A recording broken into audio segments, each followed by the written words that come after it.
past 5 years. It's taken quite a while. I'm here with Ines and then Josiah as my partners. So this journey started a while ago. I come from Ghana, for those of you who do not know, a very beautiful country somewhere in West Africa. And our economy is often described as agrarian. And nearly half of the households in my country are into farming. And so you realize how important it is for me to study this subject. But unfortunately, some scholars have posited, a number of them also in this university, that in countries where you have a very high population of the citizens in farming, then productivity is likely low for various reasons. Commonly, the use of traditional technologies for production, so for example, just cutlasses and then hoes, and then also difficulty in accessing technologies that would enhance productivity. So I was confronted with the task to uncover socio-technical fertilizer interventions that could enhance on-farm productivity. Why is that so? Let's look at what the system of smallholder farming looks like. A lot of the time we say the soils are very low in fertility, and it's the reason we record very low yields. And so we believe there's potential for us to reach one of the ecological gaps that exist in terms of fertilizer use. So I designed a very interesting experiment, I thought. And then when I presented it to my team, one of them said to me, Eugene, when you conduct trials in the way that you have designed them, the farmers will be studying you. You will not be studying the farmers. And so it became very clear to me that I needed to pursue a discursive process, to use a discursive approach. And by discursive approach, I'm simply relying on anthropological methods that include focus group discussions and then interviews. So I go to the farmers and then I interact with them and try to understand what they think about their production systems. So I approached farmers. I asked them, researchers hold the view that your soils are declining in fertility or very low in fertility. Is that really the case with you? Do you consider your soils as low in fertility? What may have caused that? And if the soils are really low in fertility, what options are available to you? What do you do to manage the fertility of your soil? What are the ways in which we could work together, to enhance the system? Obviously, we all depend on farmers for the foods that we eat. And so here you find me with farmers in the communities I worked in. I worked along the northern part of Ghana. I worked in the Savannah region, the northern region, and then the northeast region. I worked in about 9 communities interacting with farmers. And it is very clear that farmers really have knowledge, perceptions, or understanding of the state of their soils. And a lot of it is informed by their own production history that they are very used to and are able to tell if the soils are low in fertility based on their assessment of the yields that they get. Often they would also rely on indicators such as weeds to determine if the soils are low. Of course, they highlighted a host of practices that they rely upon to manage fertility care, amongst them the use of fertilizers, the use of manure, the use of crop rotation to be able to restore fertility to the soil. But it became very clear that farmers are unable to manage fertility when they produce a lot of the time because of the constraints associated with finding some of these materials, for example, the fertilizers or even the manure or the mulch. And so a lot of the time they cope. But how do they cope? The cope is that they plant very early with the hope that their crops will grow to a point where striga, which is a very troublesome weed, would not impact the productivity of their crops. But clearly, such coping mechanism is not addressing the issue of soil fertility management. Quite apart from that, it's also always challenging to have access to be able to plow the land and then plant on time. And so weed management, which is the striga that I talked about, also became an issue. So I followed up with what I choose to call performance. So they have the knowledge. How do they perform? So I introduced some fertilizers and then give them seeds as well for them to complement this with local and organic sources of nutrients. So the manure that I talked about, and then of course mulching. What do we find? Please pay attention to B. And this are results from 2 districts in 2 regions. Did not include one region here because I used it later with one colleague to look at something else that we worked on in a joint paper. You would realize that in the first year, that's 2022, you do not see any clear pattern in terms of the performance of the treatment. So for example, we had about 9 treatments and also various combinations of mulch and manure with mineral fertilizer and then also with improved seeds. But one interesting thing is the fact that manure gave the highest yield in one of the regions, but at the same time give the least in another region. And it's simply a dynamic of what is available in that region in terms of access to manure and then the quantity that farmers are able to collect and then use. By the second year, however, we began to see some clarity in terms of how the treatment would perform. And it became very clear that for farmers that relied on integrated soil fertility management practices, so if you did not use solely fertilizer or you did not use solely manure or solely mulching, then there was a likelihood that you would perform much better. And you see that in all the integrated fertility management practices, that were tested. So then I followed up to understand manure and mulching practices. When farmers apply manure and mulch, why do they do so? And over here, I relied on a theory that is referred to as social practice. Now, in this theory, there are three elements. So you are looking at the technologies, the tools that farmers use to achieve their goals. You are also looking at their competencies in the use of these tools. And then, of course, you're interested in the meanings or the values they attach to some of this. Because it's very clear that often we promote technologies with an aim in mind, but those aims may deviate from what farmers themselves have. And so you realize that under practice, mulching and manure, in terms of the application, are heterogeneous in the regions that I studied. In some areas, farmers know about manure and then would use it. In other areas, they do not. And there were also particular crops in which they would want to use those practices. So it continues. I identified the materials that are needed for the use of these technologies, the competencies that accompany them, and then the meanings that come with them. And so in the final effort, I worked with a very good friend of mine, Kasim, who is joined online. We tried to understand what it means when trials are conducted and managed by researchers, and also when farmers conduct trials on their own. And we thought this was very important because we, as researchers and of course development partners, always come with technologies that we seek to promote. But it appears there's always a misfit, and that may explain some of the reasons. There's very low uptake of the technologies that we recommend to farmers. And so it became very important for us to see what it means when farmers decide to mulch, for example. And here I used a theory that's referred to as affordances. A very simple way to think of affordances is when you consider a chainsaw and what it could mean for a forester, which is where what I had my primary training in. If you see me holding a chainsaw as a forester, obviously you think I may be aiming at a tree. But imagine you found an individual with a chainsaw, and after a few minutes you discover that that individual's partner cheated on that individual. You would think twice of what the chainsaw would be used for, right? So that's how we understood mulching. And it was very clear that for farmers, when they have mulching to implement as a practice and they have the materials in insufficient quantity, they will start by applying it at portions of the field and then until it runs out, and then they stop there.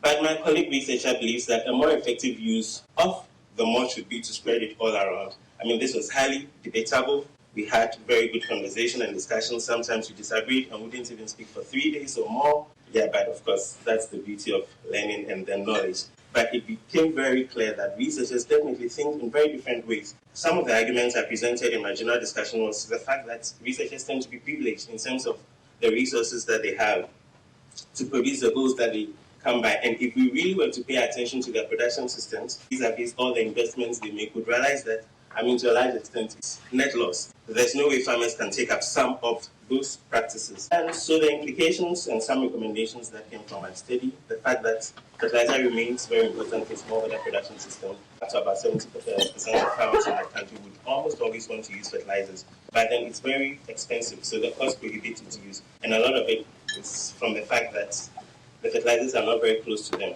So we need to find ways to make those fertilizers very close to them. And also the dynamics that come with livestock rearing and the fact that residues could be fed to livestock. And so we need to pay attention to grazing and then how we recycle manure in smallholder farming systems. And also think about more targeted subsidies for farmers when it comes to the use of some of those practices that really could enhance their productivity. So for example, how do we support farmers to be able to transport manure to far fields? Or how do we support them in terms of access to mulching or materials and what it means for the productivity of their system? Let me say a very big thank you to you for joining me today. I'm really excited. I'm seeing a lot of beautiful and wonderful faces. Thank you so much. Yeah, on a normal day, this would be me hosting you. Today, it's really not a normal day if you think about it. Yeah, but of course, I'm still hosting you. Let me just use this opportunity to also explain the procedure. The committee would walk in. I would have my team of supervisors with the rector magnificus sitting to the left, opponents to the right. They would ask a lot of questions. It hopes to be really civil and intellectual. You're not allowed to clap, of course. Smile if you want to. That's if there's an interesting joke. And it should last for about 5 minutes, and then they would adjourn, deliberate, and hopefully come back for the award of the degree. And I would meet in the foyer, hopefully have some drinks, get to greet all of you who have been part of this journey. And that should be it from me. Thank you so much for your attention.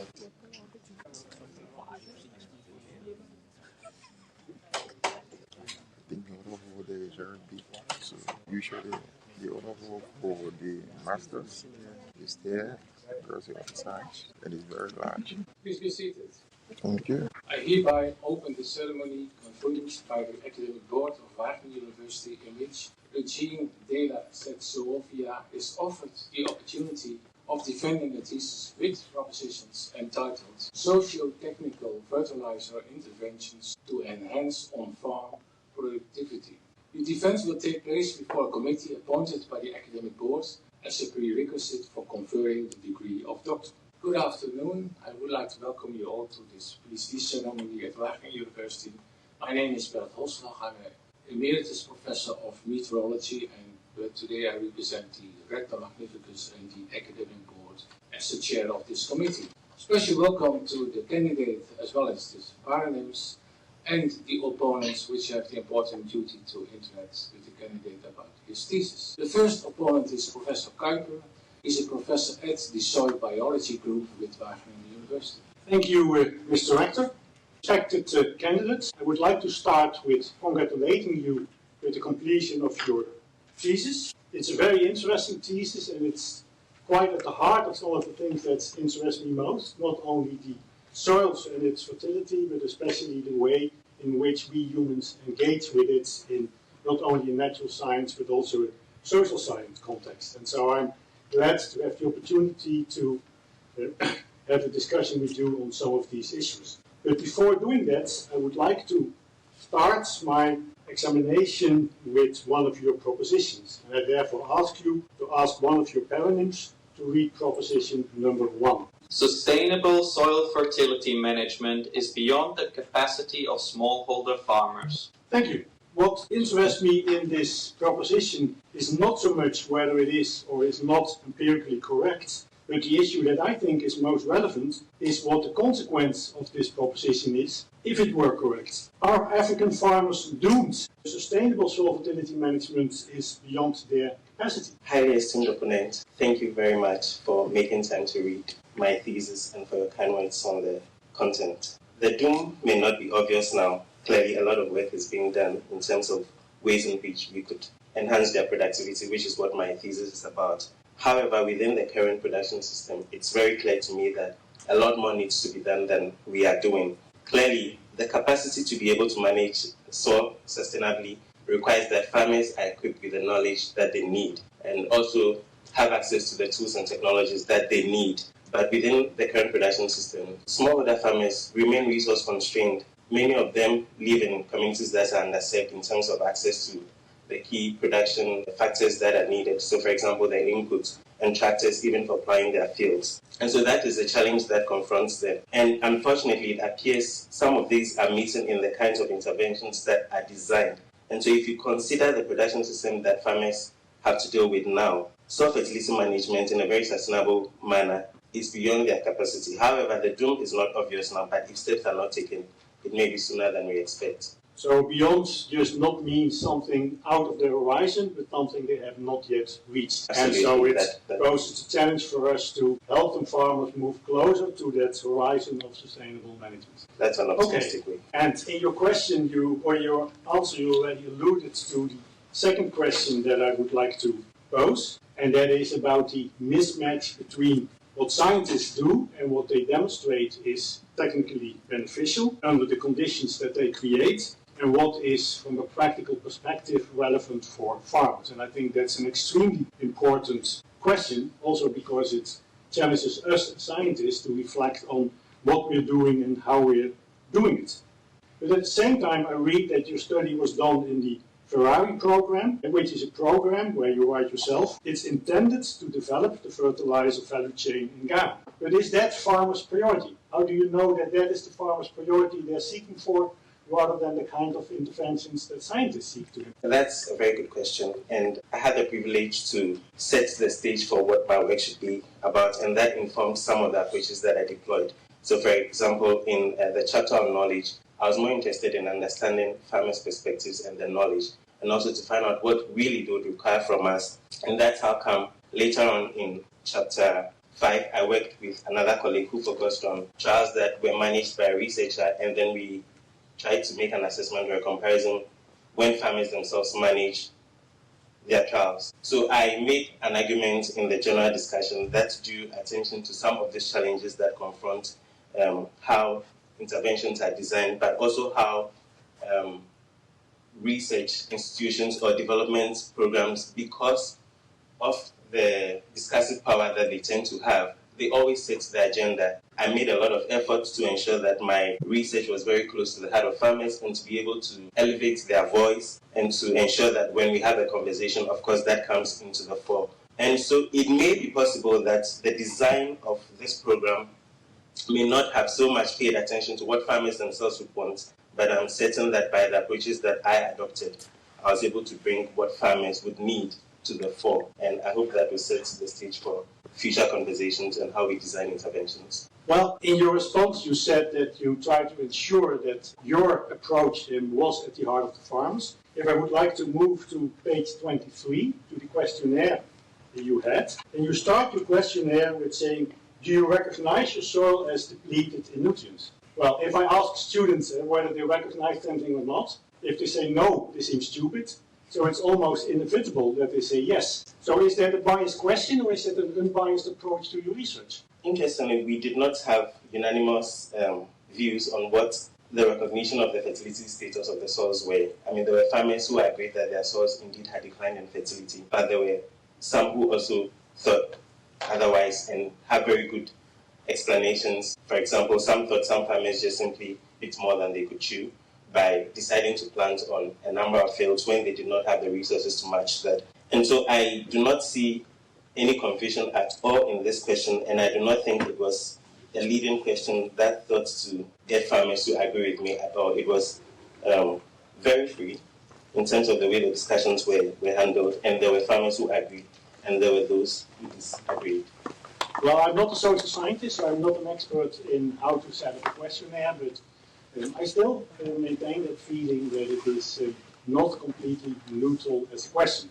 Let us leave it for that, and let us go to my third question, and that is about the use of manure. And therefore we move to page 54, the table in page 55. And the first sentence on page 54 states that in the savanna region, almost all farmers applied manure between the 3-6 weeks after crop emergence, but in the northeast region, almost all applied manure prior to planting. And you refer to a table in which the data are not found, but I think your statement is correct. But the question is, are both practices adaptive? Both planting way before you plant your crops and manuring way after you've planted your crops. Is that equally smart? In the savanna region, the reason farmers applied manure between 3 to 6 weeks after crop emergence was because they tended to cultivate maize, which was a crop that was under consideration after the cultivation of granite, and they would normally not plow the lands again. And so it was very easy to just think about the convenience of having to apply manure. And also because they had insufficient quantity, they thought it was easier to then place the manure by the sides of the crop compared to the northeast region where farmers would normally apply the manure and then plow it into the field. So it could be easily thought of as an adaptive mechanism. Yeah.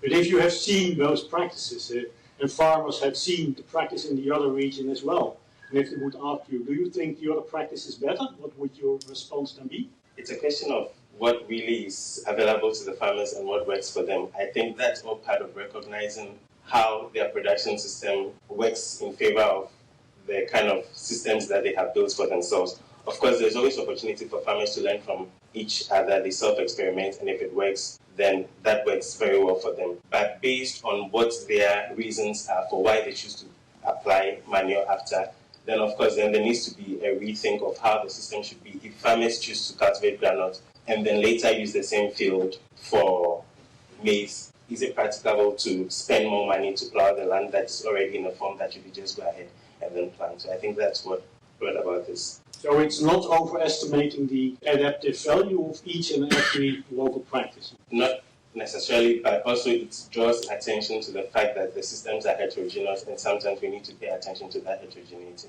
before we make recommendations. Okay, thank you. And I see already the rector looking at me and want me to watch at the clock, so I give the word back to the rector. Thank you very much for your responses. Thank you very much, Professor Kuiper, for your opposition. Then we proceed the opposition with Professor Ducali. He will show up online. There he is. He's a professor of applied economics with the Sixth Polytechnical University of Morocco. The floor floor is yours. You're muted, apparently. Yeah, do you hear me now? Yeah, good. Thank you, Mr. President, and respected candidates. And so I will go directly to my question. My first question has to do with your main hypothesis, that is the soil fertility is declining. That this is one of your main hypotheses. But when we are looking to the statistics, especially from the FAO, if you look to the statistics over the last 20 years, we see that most of the main crops had an impressive average annual growth rate. If we say for maize, for instance, the average annual growth rate was 3.1%. For rice, it was 3%. For banana, it was 4%. But an annual growth rate. How can you justify your main hypothesis when you look to these statistics? Thank you very much, highly esteemed opponents, for your question. In Ghana, we've also seen growth rates in some of the crops that you mentioned. And the reasons that have been adduced is the fact that farmers tended to look for new lands to cultivate. And so it's very easy to think about how some natural forests or areas that were not agricultural lands were now added to agricultural land for production. So that's what explains that. So you would I am not talking about the production rate of growth. I am talking about the yield growth rate, which is different. Yeah, you can explain the production increase by the new lands that is used, but the yield here is the yield that I am talking about. Yield increased, and it is impressive. This rate, 4%, 3%, they are very high. Yeah, well, then we can't rule out the efforts that have been made by governments, and for example, the African Union, through, for example, the Abuja Declaration, where all member states committed to increase the use of fertilizers. And in Ghana, at some point, we had achieved the 50 kilogram per hectare that was recommended. And so clearly, a lot of efforts have been made in terms of the use of fertilizers. So that could also account for it. But that wouldn't rule out the fact that soils are declining in fertility, because then you need to think of the investments that farmers make in soil fertility. First, also in the use of mineral fertilizers, and of course, other practices that complement the use of those mineral fertilizers. So that point also needs to be made. But when it comes to soil fertility management, you'd know that in smallholder production system, a lot of the time, you have a situation where farmers underutilize fertilizer. So now when there's an underutilization of fertilizer, there's also the risk of mining nutrients that are already in the soil. And so you will think of what needs to be done to build and then maintain fertility. And it appears that we are aiming towards building fertility of those soils. And so those growth rates that we see in all of the major crops, it's attributable to some of the efforts that we've been putting in place in order to ensure that we improve crop productivity. Thank you. So I go to my second question. You choose your sample of farmers that you use in this study. They are mainly the ones that are involved with Ferrari projects. Is that correct? That's correct. That's correct. So how these farms are representative of the whole area that you study? Yes. So before this trial, there were lots of works that commenced before I was on the field. And so those served as baseline to be able to identify farmers to work with. However, I need to state that when you think about the regions where I conducted my study, for example, in the north, when you take all the households, nearly out of every 10 households is into crop production. And so I've actually thought about this question and figured out that it's nearly statistically or mathematically impossible to identify a farmer in the north who is not, or to identify an individual in the north who is not a farmer, or that the knowledge that I may come up from them or the practices that they implement would not be representative of what other farmers in the region do. For example, the chapter on knowledge, that's largely cultural data, and cultural data tends to be shared. And so it's very easy to understand the practices and then what the farmers do. And so in terms of numbers, of course, it's always good to have more, but because I combined mixed methods, did a lot of qualitative and quantitative, on the qualitative side, you risk having data saturation and may not really make a lot of meaning if you went about collecting more farmers. So when I think about representation, it's not necessarily about the numbers, but the quality of information, especially when it comes to qualitative research. So, well, anyway, in your thesis, you don't describe this sample of farmers, so you have difficulty to generalize your results to the whole area. So, anyway, and another question is I didn't see any definition of the small holding or small farms in your thesis. Can you give us some description of this sample that you studied? That is actually captured in the general introduction, where I identified 3 categories of farmers, so low income, middle income, average, in terms of how they produce. But normally when you think about smallholder farmers, according to the Ministry of Food and Agriculture, we consider these farmers as those who produce on land that is less than 2 hectares and would normally rely on traditional technologies for production. So, for example, the use of hoes and cutlasses. And we also classify them as farmers who are resource constrained and unfortunately do not have any other income sources apart from the farming activities that they are engaged in. From what I read in your thesis, you mentioned in the discussion of chapter 4 that farmers they extend their crop into new lands and these kind of things. Can we characterize these farmers that are able to extend their land as small farmers? Well, it needs to be seen within the context of whether land is available. And a lot of the time in areas where farmers we think of new lands for production, clearly it's an insurance mechanism that I talked about. But as to whether those kinds of farmers can be considered smallholders just because they're able to have access to new land is a question that I haven't paid attention to. But the northern region where I conducted my study is a very interesting place when you think about the communal nature of how activities are and how every individual tends to think about the good and the well-being of the other. And so if there's a farmer who needs land and has access to it, it doesn't mean that those farmers, by virtue of the fact that they may have produced on small parcels of fields, that if you were to accumulate, you've seen incremental or increases in the land, it doesn't mean that they are not smallholder farmers. And that's problem of definition because you are generalizing to small farms and your intention was to work on small farms. But here we don't know which kind of farm that you investigated. And in chapter, for instance, page 37, paragraph 2, you said that one of the coping mechanisms to low yield, farmers seek new land for cultivation. And also you mentioned in page 31, paragraph 2, that usually farmers increase the size of the farm to obtain more production. So if they can expand their land, how can we consider them as small farmers? Why? So now you give some insights. I move to another question. Question about I guess that's the first contradictor raised that question is that in the 8th, I will say, question that guided your focus group discussion, don't you think that these questions are oriented the answers and how this question may bias your result? That's an interesting one. But someone once said, if you want to help someone, you shut up and ask them what they want. I do not think there's anything wrong with asking farmers what they expect from us. I think that's. No, you didn't ask them what they expect from you. You said that if they recognize that the fertility of their soil is declining, all the questions are oriented that way. That's the problem. So the answer will be just that yes, and they will try to, as it was said before, to show that they are smart enough to understand what you are saying. Anyway, that's it. It's a great problem.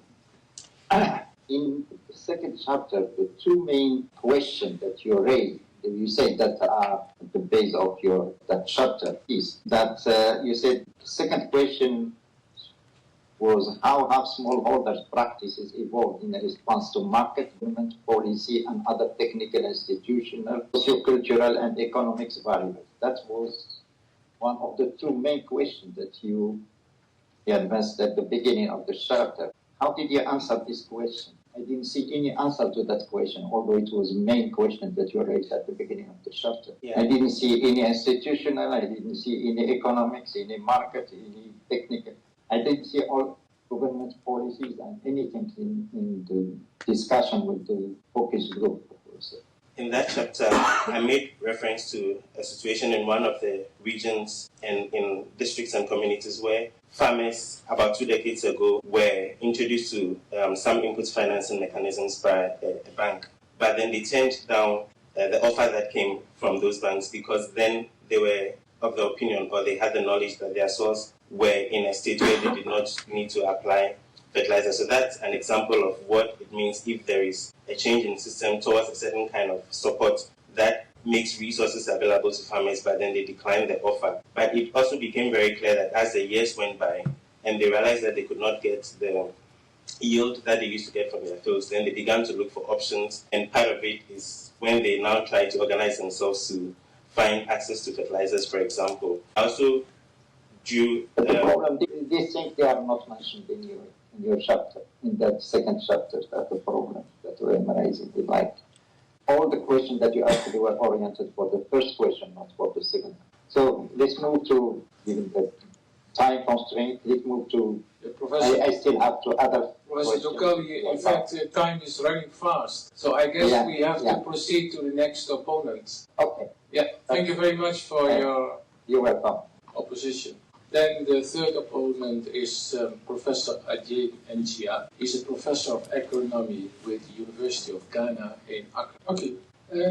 Dear respected candidate, I've enjoyed reading your thesis. It builds on some of the earlier works we have conducted in the Forest Savanna Transitional Zone of Ghana. Now my questions. Given that mulching performed well in researcher-managed trials and very poorly under farmer-managed trials, how do your findings challenge the conventional experimental approaches to agronomic research? highly esteemed opponents, thank you for making time to read my thesis and for your kind words. So the chapter on affordances, which is what you are referring to, was a joint effort. And in that chapter, my colleague conducted trials that he managed himself. In my case, the trials were managed by the farmers. But what became very clear was that mulching, one, was not always applied in maize cropping systems, and that farmers would consider mulching for crops that they consider were more sensitive to heat and moisture. So, for example, the pepper, the garden eggs, and the like. And so already we saw that there was a misfit, so to speak, in terms of the recommendations that we would make. And now that I think about it, I wonder if my colleague, aware of this, would have thought otherwise, in fact, when it came to the use of mulching. But I myself also presented farmers with the opportunity to test mulching in maize production system, and clearly they were not able to cover the whole of the field in most cases. However, a lot of lessons have been learned, and we keep stressing on the need for participatory approaches when it comes to research, and the need to first start by asking farmers what they think of their own production systems and what ways they think they can also enhance their productivity. And I think this should inform our approach when we interact with farmers or when we design interventions. I think we need to avoid the process of always coming from a space where we design without including the farmers and now go onto the field and test, and then also require that they implement those practices. Beyond that, there's also the need to pay attention to the resources that are made available to researchers, and whether in reality farmers would have access to those levels of resources if they also had to implement the technologies that are made available to them. So until we address that, I think we'll continue to have a mismatch between the kinds of research we do as researchers, whether in our own fields or in farmers' fields, and then what farmers also do.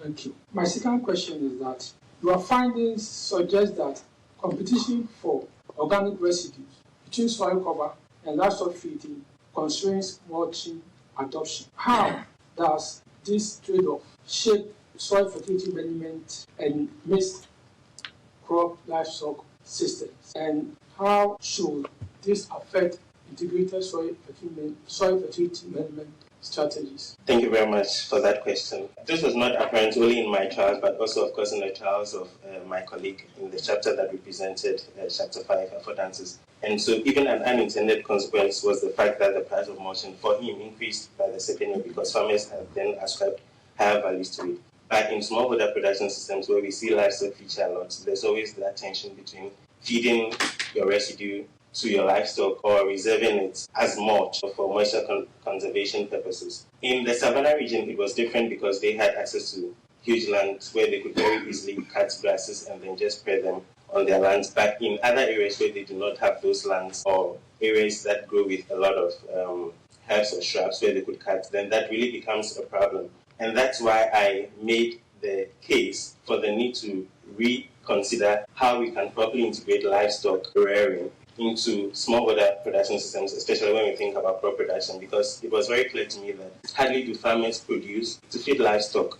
a lot of the time the livestock rely on the residues that are left after harvest. Some are collected to feed the livestock, other times the livestock are allowed to graze on those fields, and it appears to be very communal, and there is an understanding of that practice. And so until we find better ways of housing livestock, and knowing that we do not produce only to feed ourselves, but also produce to feed livestock, then there will always be that tension. And so if we figure out how to pay more attention to livestock to develop the sector, then of course that would be a way to go. Well, thank you very much for the opposition. The opposition will be continued and perhaps concluded by Professor Wiskerk. He's a professor of rural sociology with Wageningen University. Respected candidate, let me also start by congratulating you on the completion of your thesis, which I read with great interest. And I really appreciate your effort to undertake an interdisciplinary study, combining social science research methods with on-farm field trials. And given the interdisciplinary nature of your PhD thesis, I was a bit surprised to read your third proposition. So before discussing this, I would ask you to invite one of your paronyms to read proposition number 3. Interdisciplinary research results in trained incapacity. Interdisciplinary research results in trained incapacity. Thank you very much. Can you sort of elaborate on this proposition, and should I conclude that only disciplinary research leads to trained incapacity? Do we need to get rid of interdisciplinary research? So maybe also what could be the challenges and benefits, or are there ways of doing good interdisciplinary research? A number of questions related to this proposition. Thank you so much for making time to read my thesis and also for your kind words. And of course, straight to this proposition. It's one that is premised on my own observation, having conducted interdisciplinary research. And my understanding of interdisciplinary research is one that requires multiple disciplines to integrate in terms of their knowledge. And I have been of the opinion that in interdisciplinary research, a lot of the great work that comes out from all the integration is just at the boundary of one discipline. And so there's a need for a lot of openness, and then there's a need for learning a lot of new things. But the challenge for me as a PhD student, of course speaking for myself, is the fact that I work in a team where there are already established researchers who are coming from their own disciplines. And then to a large extent, I feel I became a secretary, sort of, trying to make meaning of all the views and opinions that came from them. So already you see the power imbalance, and then it's not equitable, because I get lost in what discipline I actually bring to the table and what that means for the skill sets that I build. And so to a large extent, I deal with a lot of methodologies, a lot of theories, as you may have seen, a lot of tools for analysis. And then, you become a jack of all trades, but I'm wondering if I'm really a master of any one of them. That's what informed this proposition. Okay. Could you then sort of elaborate? Is it at all possible to do sort of good interdisciplinary PhD research, or is that something that would take more time, sort of falls out of the scope of a 4-year trajectory? Is there a lack of training at Wageningen or other universities? So the challenge with interdisciplinary research, the way I talked about it, is multiple disciplines. But if you think of one individual, how is it possible that that individual builds multiple disciplines in themselves? And that's why I tend to refer to myself as a secretary who was just making meaning out of things that were coming from people who were already established in their disciplines. Of course, I relied on some practical ways to avoid the confusions that often greeted my supervisory meetings. One of them, for example, was choosing to meet them individually rather than meeting them in groups, because it was always challenging. So the question is, if one student can conduct interdisciplinary research, rather it should be many students with varying disciplines. Our program was designed such that we had about 5 PhDs. And a lot of the time I was seen as the middle person who was combining technical and then the social. So that's where the challenge came really for me. So I think a lot of things need to be done on the institutional level when we design interdisciplinary research, and to make sure that truly we have multiple disciplines integrating, first in how they define the problem, and then what tools or methods that everyone brings to the table, and how we can make meaning out of all of those tools and then knowledge. So a lot has to be done from the institutional level first, and then also figure out how, if a student participates in interdisciplinary research, that student is able to know what skills they build. Either truly is interdisciplinary, I don't know if that can be achieved anyway, because I still think interdisciplinary research requires that you have individuals with multiple disciplines and not just one person conducting interdisciplinary research. Okay, very clear. Thanks for defending your proposition. The second question I have is about chapter 4. So moving to the social science side of your thesis, where you apply social practice theory as your sort of theoretical conceptual lens. But there are two things that are not entirely clear to me when sort of looking at that chapter. One is, how has social practice theory sort of influenced or shaped your research methodology, so more the data collection, way of data collection. And the other is from the sort of discussion section in that chapter. It's not entirely clear how this social practice theory has been useful in better understanding, for example, much of manure application. So both on the data collection side, analysis, interpretation of results. Could you elaborate a bit on how that has helped you, or maybe it was not useful at all? Thank you very much. So this actually followed from the chapter on knowledge and maybe performance also, where Corritus makes the point that it's very difficult to isolate smallholder farming systems from the social settings that those systems find themselves in.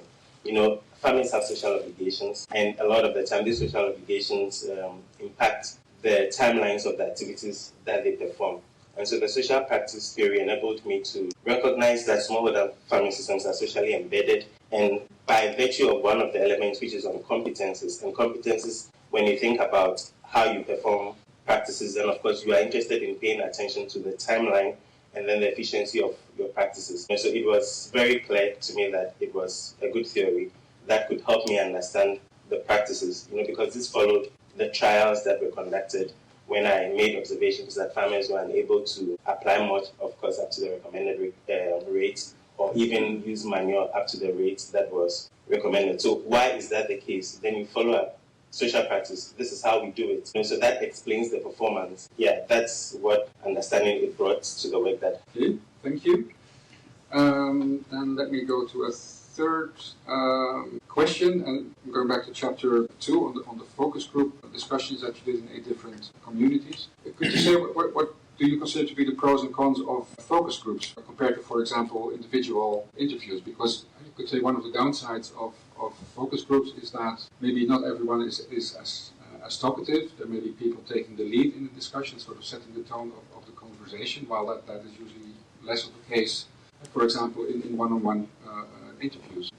What do you see as the pros and cons of focus groups? Absolutely. You mentioned one of the examples that I was just going to highlight, because that really was observed, where you find that some farmers were in the habit of concurring with what someone else said. However, the good thing for me was that I was in the community, I lived with them, and to a large extent, I always made it clear that I was very interested in what they themselves knew, and maybe not exactly part of focus group discussion, but the fact that I did a lot of indirect and direct observations, then it's very easy to sometimes refer farmers to some of their own practices or our observation of things that happened on the field. And so this is a challenge that you can't always do away with, but the convenience of focus group discussion, in practical sense, having the farmers gather and then have conversations. But I think that it also builds a lot of cohesion amongst farmers and the need to also want to learn from each other. Over time, we were able to reach situations where every farmer felt very comfortable to speak. And even in communities where normally you may not find females, joining males to have conversations, it was becoming a norm. So, of course, the downsides are always there. But I think it also depends on perhaps the skills of the researcher and then the approach in interacting with farmers and getting to encourage everyone to be able to share what really happens on their own field and how that could shape, the shared knowledge that they have in terms of soil fertility management, for example. Because you said you also sort of were part of the community. Also, there were sort of a lot of maybe informal talks and observations. Did it also lead to better insight, say, in sort of diversity of ideas and practices, and were they also fully sort of reflected in these focus group discussions? I'm sort of asking because when I sort of look back at my own PhD research, I had individual interviews and sort of group gatherings, and that quite often in these group discussions, there was sort of prevailing sort of social norm that actually dominated discussion, and people that deviated from that were sort of afraid to speak out, which I did in individual interviews. So I was wondering if you sort of encountered those kinds of situations. Yeah, absolutely. And some of the things that were revealed that I thought were very insightful to me turned out not to only be insightful to me, but even to the extension agents and the assistants that I had on the field. And so there was a lot of knowledge that emerged, that of course some farmers would question why some of their colleagues did certain things and why some practices were required of them, especially in the application of mulch. There was an instance where a farmer passing by the field of another farmer asked, what do you really hope to gain by mulching your field? And unfortunately, some farmers may not be sure of the benefits that come from that. But then when you meet in focus group discussions, then it really becomes a point for discussion. So a lot of knowledge sharing goes on in focus group discussions. And for me as a researcher, I learned a lot. But of course, I found out that the extension agents themselves also learned a lot of things that they thought could serve as pointers if they had to, recommend to governments. Yeah, because in the way that the extension department was set up in my country originally, it was not only to transfer knowledge to farmers, but also not to serve as a spy on people. But of course, extension agents are in the communities, they see what happens, and they can also pick up information that is later put on the table, for discussion that goes to the higher level for policy making. So that's my observation. Okay, thank you. Another question that I have is more a sort of general reflective question on the whole thesis and PhD trajectory, which doing PhD research and writing a thesis is actually a learning trajectory in which things sometimes go well, sometimes they go wrong or not according to plan. You need to take decisions about the questions that need to be addressed, the data to be collected, the methods to be used, etc. And especially by the time this trajectory comes to an end, there's also a time to reflect the process and the outcomes. And maybe also wonder if you took the right decisions. Assuming you have sort of reflected a bit on your trajectory and the outcomes, I want to invite you to answer the following question. If you could do this all over again, what would you do differently? Yeah, and I've given a thought to this question. Unfortunately, I always ask myself, would I really want to pursue a PhD? That's something I need to myself. And then if I've decided that I'll pursue a PhD, would it be this kind of PhD? Yeah. Well, I think from practical points, maybe do a much better job interacting with my supervisory team. Yeah, I think I was in the habit of just trying to not always meet them. Yeah, and they, sometimes had to find very creative ways. So I think, first, learning how to manage the whole process in terms of relations was something that I learned, and also really keeping calm and knowing that things will fall in place at the right time. So that's as far as the practical aspect of the working with people is concerned. That's what I think I would like to do more of. But in terms of the kind of approaches, methodologies that were deployed, I struggle to see how I would do anything different. But maybe just even avoid all of the quantitative kind of work that I did. Because, to a large extent, they were really challenging because of the heterogeneity we find in smallholder farming systems. And so the qualitative approach really brought issues that I thought were more important and that often we do not talk about. I joined a meeting, the committee withdraws for consultation.